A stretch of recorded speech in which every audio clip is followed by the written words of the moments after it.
Assalamualaikum warahmatullahi wabarakatuh. Halo semua, gimana kabar kalian?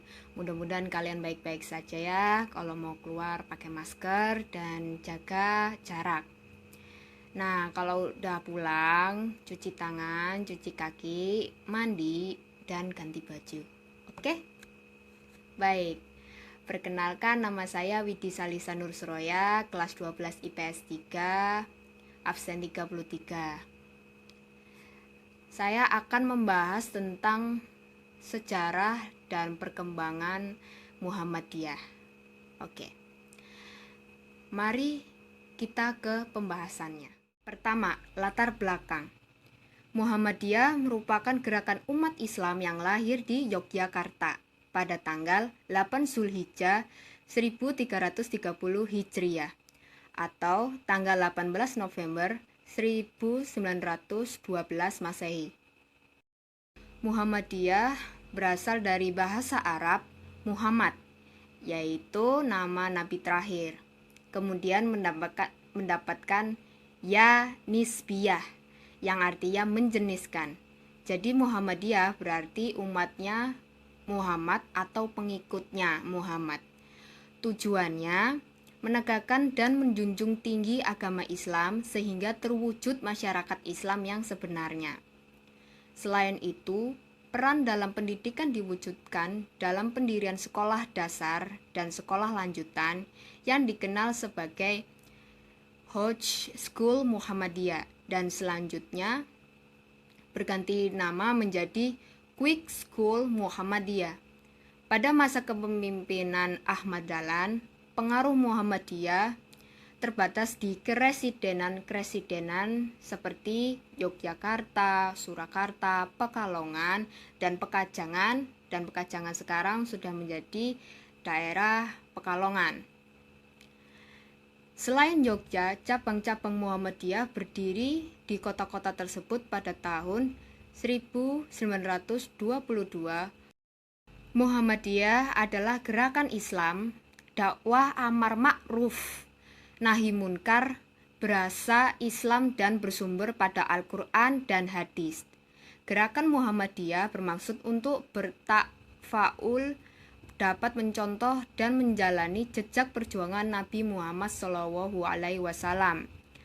dalam rangka menegakkan dan menjunjung tinggi agama Islam semata-mata demi terwujudnya izul Islam wal muslimin, kejayaan Islam sebagai idealita dan kemuliaan hidup sebagai realita. Faktor utamanya yang mendorong berdirinya Muhammadiyah adalah hasil pedalaman Kiai Haji Ahmad Dahlan terhadap Al-Quran dalam menelaah, membahas, meneliti, dan mengkaji kandungan isinya. Yang kedua, faktor berdirinya Muhammadiyah. Jadi ada dua faktor, yaitu subjektif dan objektif. Yang pertama, faktor subjektif berdirinya Muhammadiyah berupa kerisauan Kiai Haji Ahmad Dahlan terhadap permasalahan yang dihadapi umat Islam, keterbelakangan, kemiskinan, dan kebodohan. Kedua, faktor objektif berdirinya Muhammadiyah adalah lemah pemahaman umat Islam dalam mempraktikkan ajaran Islam. Yang ketiga, perkembangan Muhammadiyah di Indonesia. A. Perkembangan secara vertikal. Dari segi perkembangan secara vertikal, Muhammadiyah telah berkembang ke seluruh penjuru tanah air.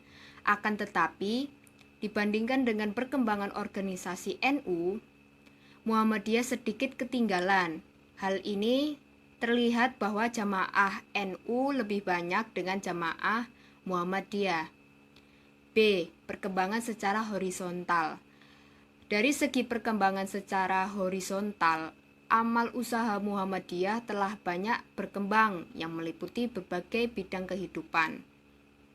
Perkembangan Muhammadiyah dalam bidang keagamaan terlihat dalam upaya-upayanya seperti terbentuknya Majelis Tarjih, yaitu lembaga yang menghimpun ulama-ulama dalam Muhammadiyah yang secara tetap mengadakan permusyawaratan dan memberi fatwa-fatwa dalam bidang keagamaan, serta memberi tuntunan mengenai hukum, memberi fatwa dan tuntunan dalam bidang keluarga sejahtera dan keluarga berencana, mendirikan madrasah-madrasah yang juga diberi pendidikan pengajaran ilmu-ilmu pengetahuan umum, mendirikan perusahaan percetakan, penerbitan, dan toko buku yang banyak mempublikasikan majalah-majalah, brosur, dan buku-buku yang sangat membantu penyebarluasan paham-paham keagamaan, ilmu, dan kebudayaan Islam.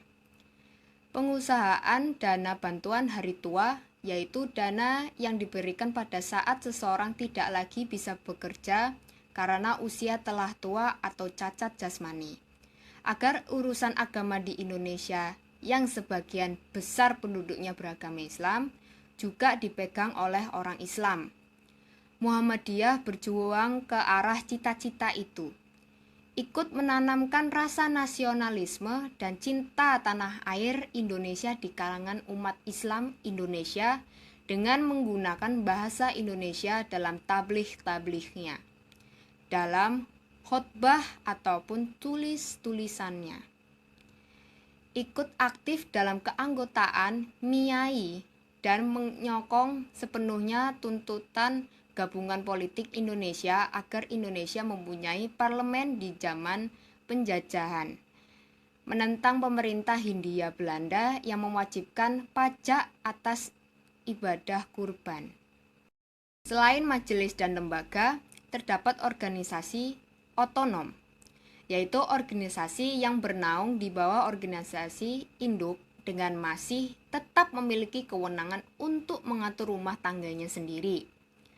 Dalam persyarikatan Muhammadiyah Organisasi Otonom atau ORTOM, ini ada beberapa buah, yaitu pertama, Aisyah, kedua, Nasyiatul Aisyah, yang ketiga, Pemuda Muhammadiyah, yang keempat, Ikatan Remaja Muhammadiyah atau IRM, yang kelima, Ikatan Mahasiswa Muhammadiyah atau IMM, yang keenam, Tapak Suci Putra Muhammadiyah, yang ketujuh, Gerakan Kepanduan Hizbul Waton.